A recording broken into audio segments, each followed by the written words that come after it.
Beberapa ruas jalan dalam kota Palembang, yaitu di Demang Lebar Daun, Ahmad Yani, Kolonel Haji Berlian, Sudirman, dan Parameswara sepanjang 5,5 km dilakukan proses perbaikan oleh BBPJN Sumsel, di mana di ruas jalan tersebut aspal yang digunakan ialah aspal karet dengan tingkat ketebalan 5 cm. Penggunaan aspal karet di beberapa ruas jalan tersebut agar adanya penambahan tingkat fleksibilitas di jalan itu sendiri, serta kondisi jalan jika setelah selesai lebih kedap air.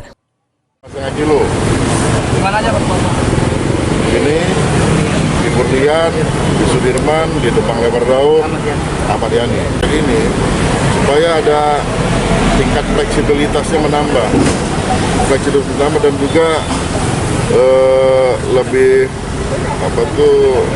lebih kedap air nantinya pada saat dia sudah kita buka.